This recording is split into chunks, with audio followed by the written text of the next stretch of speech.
I never expected to return to my grandfather's farm under these circumstances. It had been over a year since he passed away, and though I inherited the land, life in the city kept me too busy to visit. But then, a single phone call changed everything. The voice on the other end was frantic. "Evan, they're building on your land! You need to get down here right now!" The caller was Mr. Grayson, my grandfather's neighbor for over 30 years. He'd known my family since before I was born, and he wouldn't call unless it was serious. At first, I thought it had to be a mistake. Maybe construction workers had crossed a boundary. Maybe someone was just using the wrong permits.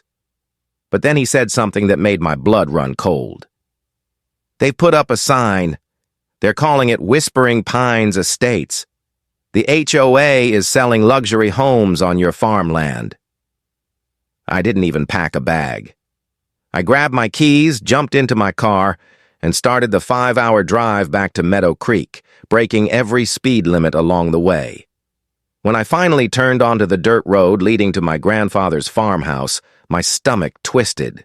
The once peaceful countryside was a construction site.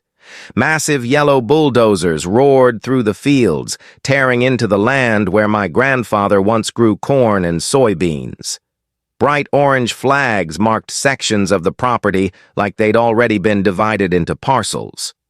Workers in hard hats moved with purpose, laying the groundwork for what looked like a massive housing development. Then I saw it. The sign. Future home of Whispering Pines Estates. 96 luxury homes, HOA controlled. I slammed my car door shut and stormed toward the nearest worker, barely keeping my anger in check. "What the hell is going on here?" The man barely glanced at me. "Just doing my job," he muttered, continuing his work. That's when a man in a suit walked out onto the porch of my grandfather's farmhouse like he owned the place. He adjusted his tie and smirked as he approached. "Can I help you?" I clenched my fists. "Yeah, you can start by explaining why the hell you're trespassing on my land." The man gave me a fake smile and extended a hand. "Daniel Lowe, president of the Whispering Pines, HOAI, ignored the handshake. "This land belongs to me. My grandfather owned it, and I inherited it when he passed away." His smile never wavered. "There seems to be a misunderstanding. Whispering Pines legally acquired this land last year. We have all the proper paperwork." I snatched the folder he offered and scanned the document inside. My grandfather's signature was at the bottom of the contract. But something was wrong. The handwriting was shaky, unsteady. Nothing like the strong signature I remembered from all the checks and letters he'd signed over the years. And the date? It was signed while my grandfather was in the hospital. A sick feeling settled in my stomach. I had no idea what was going on, but I knew one thing for sure. My grandfather didn't sell this land. Someone forged that document. Daniel seemed to notice my hesitation.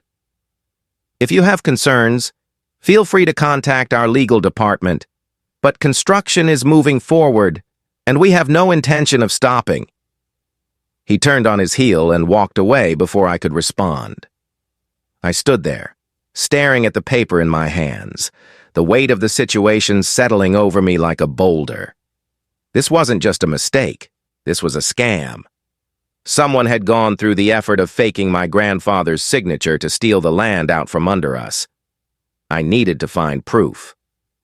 That night, I sat in my grandfather's office, searching through decades of documents, hoping, praying that I'd find something that could explain what was happening.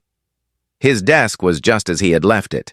The scent of old leather and pipe tobacco filled the air. Shelves lined the walls, packed with farming almanacs, tax receipts, and legal documents. My grandfather kept records of everything, but where would he have kept something this important? Hours passed. I read through old bank statements, property tax bills, even letters from the county planning board, but nothing about a land sale. Then I noticed something. Under his desk, one of the floorboards was loose. My heart pounded as I pried it up. Beneath it was a small metal box with a key taped to the bottom of the desk. I unlocked the box with shaking hands and pulled out a stack of papers. And there, written in my grandfather's neat, familiar handwriting, was a letter addressed to me. Evan, if you're reading this, someone is trying to steal what's ours. My breath caught in my throat as I read on. They've been after this land for years. They pressured me to sell, but I refused. The truth is, in the surveys. Check the original boundaries. They've been moving the lines for decades.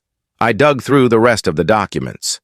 There, beneath the letter, was an original survey map from 1956. I spread it out across the desk, comparing it to the modern survey I found on the county's website. My hands started shaking. The property lines had been changed. According to the original survey, Whispering Pines was already partially built on land that still legally belonged to my family. If this was true, then everything, the clubhouse, the HOA office, even some of the homes that had already been sold, was sitting on stolen property. This changed everything. I grabbed my phone and dialed Mr. Grayson. The line rang twice before he answered. "You were right," I said, my voice tight with anger. "They stole it, but I have proof." A long silence. Then, his voice steady but grim.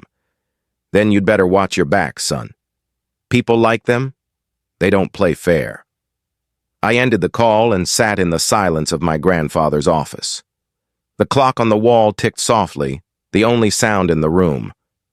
I wasn't just going to stop them. I was going to expose them. This wasn't just a legal fight. This was war. And I was ready for battle. I barely slept that night. The weight of what I'd uncovered pressed down on me, a restless storm of thoughts raging in my mind. They had stolen my grandfather's land, my land, through decades of quiet, methodical fraud.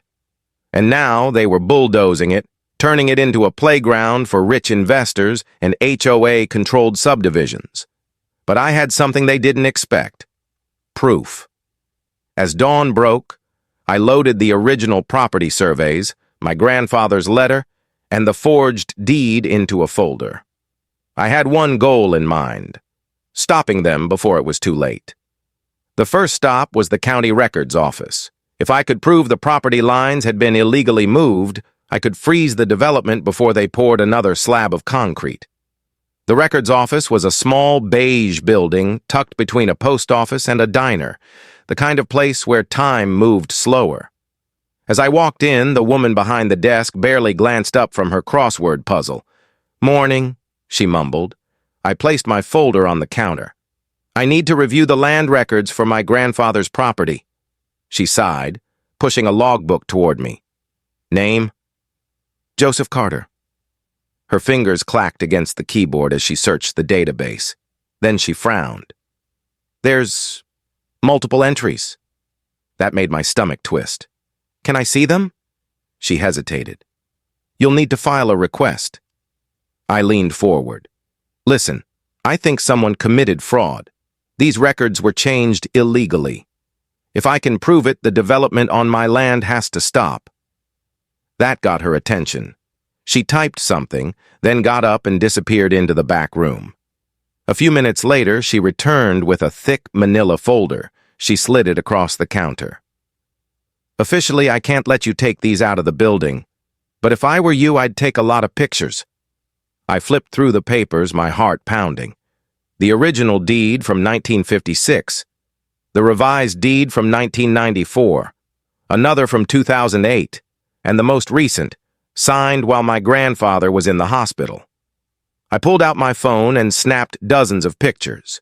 Every forged signature, every questionable boundary adjustment, every document that proved this was a scam years in the making. I thanked the woman, tucked my folder under my arm, and stepped outside, the morning sun stinging my tired eyes. I had the evidence. Now I just needed to use it. But before I could take my next step, my phone buzzed. Unknown number. I hesitated, then answered. "Hello?" A smooth, familiar voice spoke. "Mr. Carter, I hope you're enjoying your little investigation. Daniel Lowe, the HOA president. I clenched my jaw. How did you get this number? He chuckled. Oh, Evan, you really think you can waltz into town and tear apart what we've built? You have no idea who you're dealing with. My grip tightened on the phone. I know you forged my grandfather's signature. Silence. Then a low hum of amusement. That's quite an accusation, one you'll never prove in court. I glanced at the folder in my hand. I already have. Another pause. Then his voice darkened. You're making a mistake. No, I said, my voice steady. You did. And I'm about to make sure everyone knows it. His tone shifted, cold, dangerous. This isn't a fight you want, Evan. I gritted my teeth. It's not a fight. It's a reckoning. I hung up before he could say another word. Then, as I walked to my car, I noticed something that made my blood run cold. A black SUV sat parked across the street, engine idling. The windows were tinted, but I could feel the weight of someone watching me. I turned away and got into my own car, forcing my hands to stay steady on the wheel. Daniel Lowe wasn't just some greedy HOA president.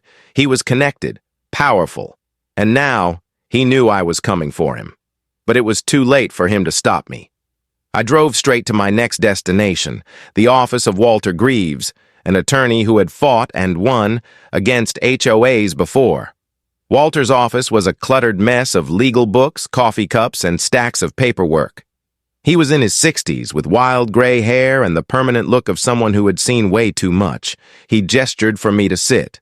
So, you're the Carter boy. Heard your grandfather was a tough bastard. I dropped the folder onto his desk. Turns out, he was fighting these people before he died. I need to finish what he started. Walter skimmed through the papers, his expression darkening. This, he let out a low whistle. This is bad. They've been moving boundaries for decades. Your grandfather's land wasn't just stolen. It was laundered through legal loopholes, and now they've built an entire development on top of it. I exhaled sharply. Can we stop them? Walter sat back, running a hand over his face. With this evidence? Hell yeah. But this won't be easy. These people have money, influence. They'll tie this up in court for years if they can. Then we go public. I clenched my fists. I want this story on every news station, every paper. I want every homeowner in that development to know their houses were built on stolen land. Walter grinned. I like you, kid. You've got fight in you. He stood up, stretching. All right. First, we file for an emergency injunction to halt all construction. Then we hit them where it hurts, public opinion. But you'd better prepare yourself. I met his gaze. For what? His smile faded.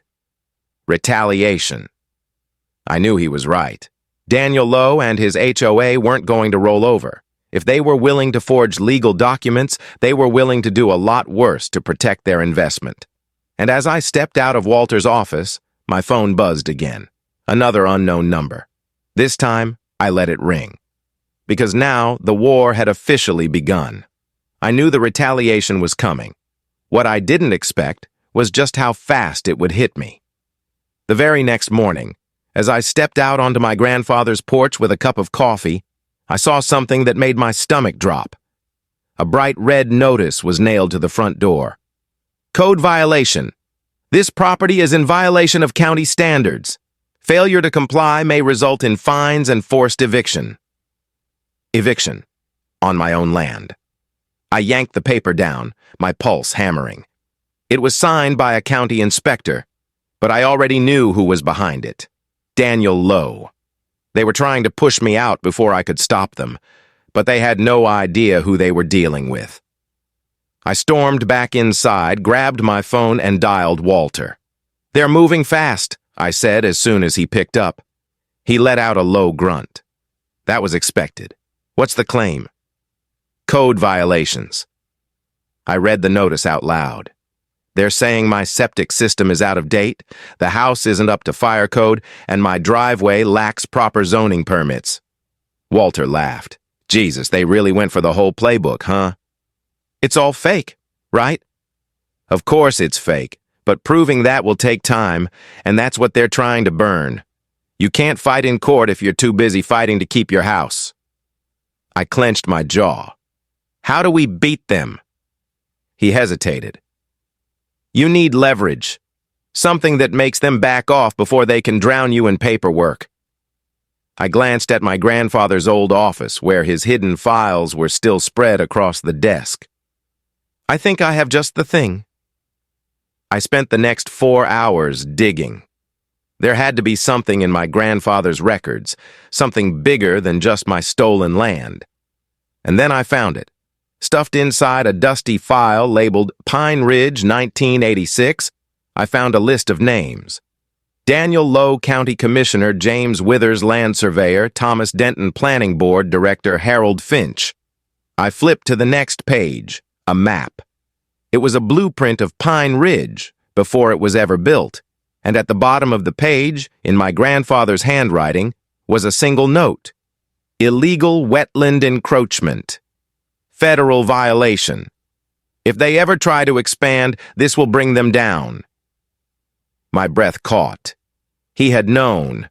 Even back then, he had known what they were doing was illegal, and he had documented everything. If what I was looking at was real, then Daniel Lowe's entire development, not just the new expansion, but the entire HOA-controlled neighborhood, was built on federally protected wetlands, which meant the government could tear it all down. I grabbed my phone and called Walter. I found something. What is it? I took a deep breath. The land isn't just stolen, it was illegally developed. They built entire neighborhoods on wetlands. If we go to the right people, the whole thing could get condemned. Silence. Then Walter whistled. Kid, you just found the nuclear option. I barely had time to process what I had found before the next hit came. That evening, just as the sun dipped below the trees, I heard the sound of engines outside. I stepped onto the porch and saw them. 3 black SUVs. They pulled up in a perfect line, blocking my driveway. The doors opened and 6 men in suits stepped out. And right in the middle of them was Daniel Lowe. He was smiling. Evening, Evan. His voice was smooth, casual, like we were old friends. I thought we should talk. I folded my arms. You already tried talking, now you're just sending threats. He chuckled. Threats? No, you've got it all wrong. I'm here to make you an offer. I didn't say anything. I just waited. He took a slow step forward. I know you're digging, and I respect that. You're a lot like your grandfather, stubborn, determined. It's admirable. I clenched my fists.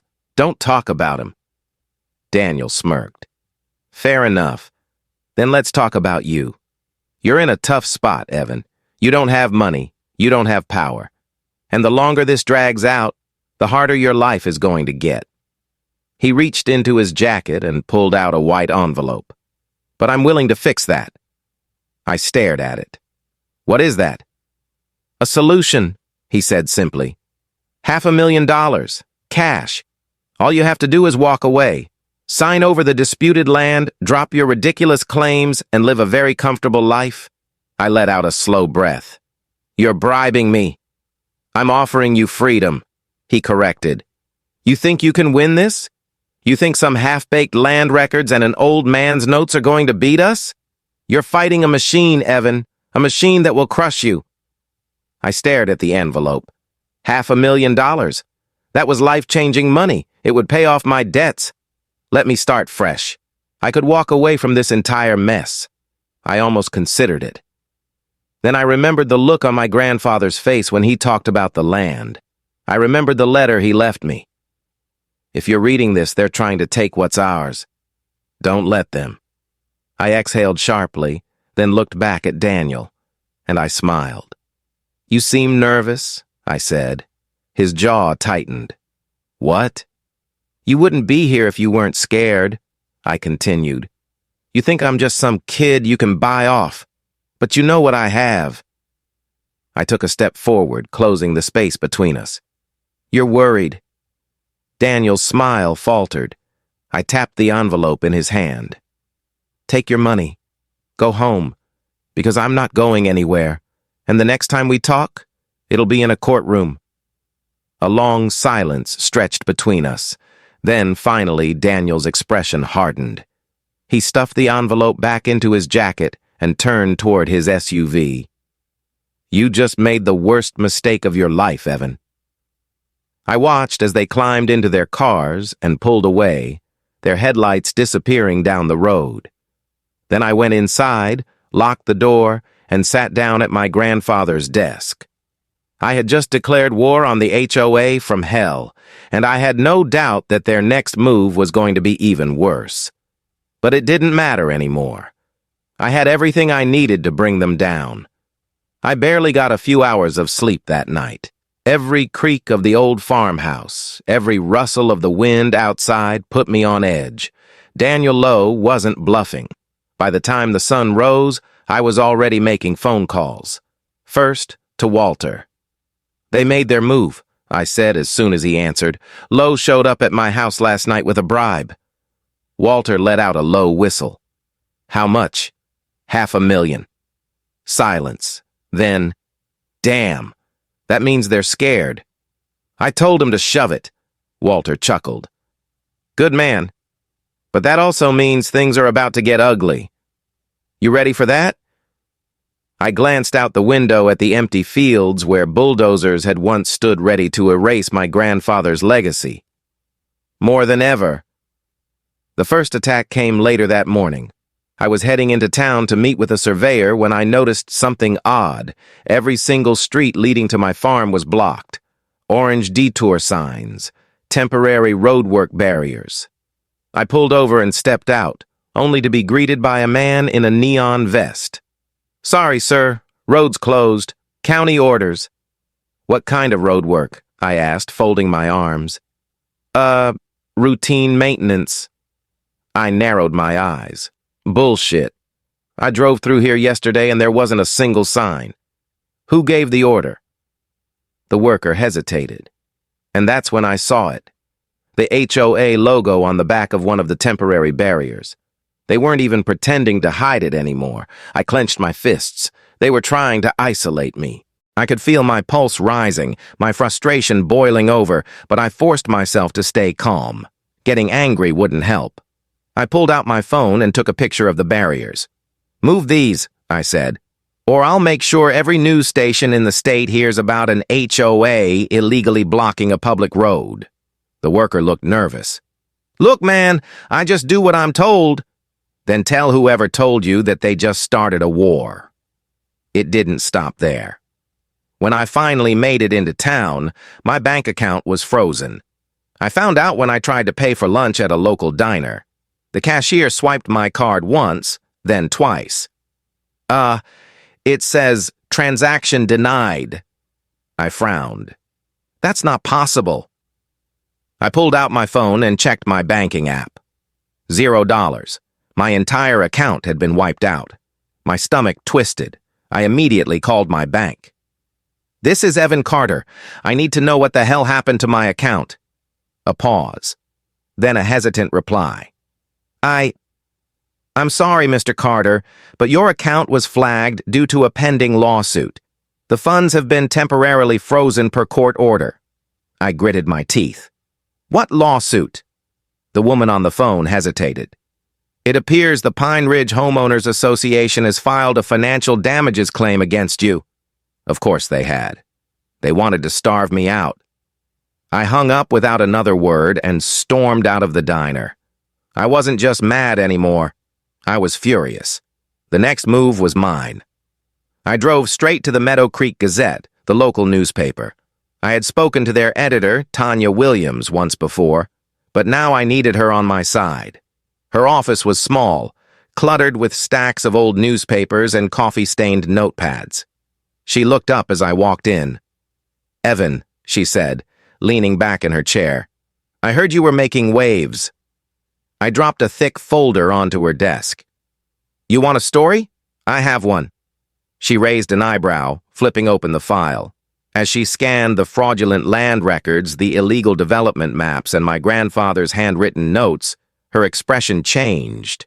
Her journalist instincts kicked in. "Holy shit," she whispered. This is huge." I nodded. "They've been running this town like the damn mafia, and now they're trying to ruin me for standing up to them." Tanya looked up at me. "You realize what happens if I publish this, right? The HOA has friends in high places. This could turn into a full-blown legal war." "I'm already in a war," I said. "It's time they start losing." She smirked. "All right, Carter, let's take them down." That night, the first article went live. Local HOA caught in land-grabbing scheme. Did they steal generational family land? By morning, the whole town was talking about it. And by afternoon, my phone was ringing nonstop. Residents, former HOA members, lawyers, people who had been wronged by Pine Ridge for years. One call stood out. I answered, and an elderly man's voice came through the line. "You don't know me, son, but my name is James Porter. I was on the Pine Ridge Planning Board back in the 90s. I sat up straighter." "Okay." The man sighed. "I've been carrying a secret for a long time, and if you're really going after them, I think it's time I tell the truth." My pulse quickened. "What truth?" A pause. Then, in a low, tired voice, he said, "The original Pine Ridge land deal. It was a fraud. It was rigged from the start. They bribed the county officials, forged environmental reports, and buried the evidence. If you can prove it, the HOA won't just lose the lawsuit. The entire neighborhood could be wiped off the map." I stared at my phone long after the call ended, my heart pounding. I had been fighting for my family's land. But now I had a chance to bring the whole corrupt system crashing down. I wasn't just going to win, I was going to end them. That night, I sat at my grandfather's old wooden desk, staring at the stacks of documents in front of me. James Porter's confession changed everything. This wasn't just about my land anymore. This was about exposing the entire foundation of Pine Ridge HOA as a fraud. But I knew one thing for certain. They wouldn't go down quietly. And I was right. The last attack came at 3:27 a.m. I woke to the sound of shattering glass. A second later, the smell of smoke hit me. I jumped out of bed, coughing, as flames crawled up the wooden walls of my grandfather's farmhouse. The fire spread fast, licking at the ceilings, blackening the photos that had hung on the walls for generations. Someone had set my home on fire. I barely had time to grab my grandfather's documents from the desk before the heat forced me outside. I stumbled onto the dirt driveway, eyes stinging, watching in horror as the house I had grown up in, my grandfather's legacy, was engulfed in flames. A sharp gust of wind sent ash spiraling into the night sky, and in that moment, I knew. This wasn't an accident. This was Pine Ridge HOA's final warning. I heard tires screeching in the distance, the faint glow of a car disappearing down the road. They wanted me out. They wanted me silenced. They had just made the biggest mistake of their lives. By sunrise, the fire trucks had come and gone. The farmhouse was reduced to rubble, a smoking pile of blackened timber and broken memories. Walter arrived just as the last embers were dying. His face was grim. "They really did it," he murmured. I tightened my jaw. "They did. And now, we end this." Walter nodded. "Then let's give them a fight they can't win." The final strike. The next 48 hours were a blur of legal filings, emergency court motions, and back-to-back interviews with reporters. Tanya from the Gazette ran a new headline: "Fire destroys family farm. HOA corruption reaches new heights." The story went viral. News crews showed up. Local officials suddenly wanted answers. And then, the lawsuit went public.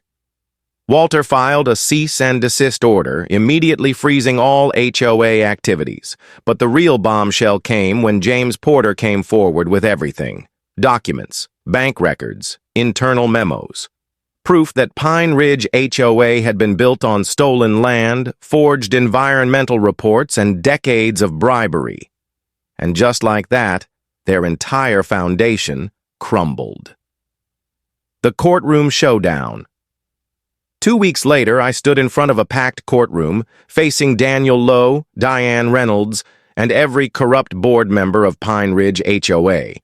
The judge's voice was firm, unreadable. This court has reviewed the evidence provided by the plaintiff, hundreds of documents proving fraud, forgery, and illegal land seizures.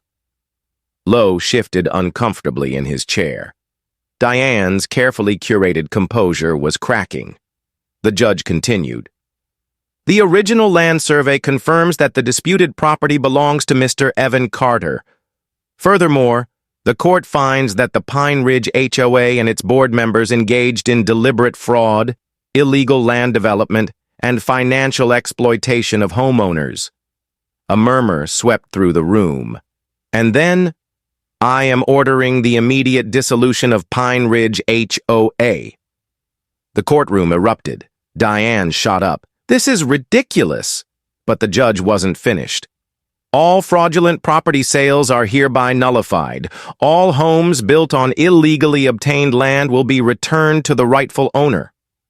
I felt my chest tighten. I had won. But there was one final blow left to deliver. Walter stood, clearing his throat. Your Honor, we also have a matter of criminal charges. Lowe's face drained of color. Diane froze. And that's when the sheriff stood up, cuffs in hand. The fall of Pine Ridge HOA. In the weeks that followed, everything collapsed. Diane and Lowe were indicted for fraud and conspiracy. The former board members faced civil lawsuits from homeowners they had extorted. The entire neighborhood fell into chaos, with residents scrambling to figure out what would happen next. But I already knew. I didn't want their homes. I didn't want revenge. I wanted to fix what they had broken. So I made a choice. I met with the homeowners, the people who had been trapped under Diane's rule for years. I gave them a fair deal. They could keep their homes. They would finally own them, free from the corrupt HOA. But the rest of the land? I turned it into something my grandfather would have been proud of. 1 year later, the land that once belonged to Pine Ridge HOA is now a community park, a space where families gather, kids play, and no one has to worry about ridiculous HOA rules. The town held a memorial for my grandfather, honoring his fight. Walter still shakes his head whenever we talk. I've seen a lot of cases, he tells me, but I've never seen one where a man brought down an entire HOA. I smile. They thought they could steal from my family. They thought I would give up. They were wrong. Because in the end, they didn't just lose the lawsuit. They lost everything.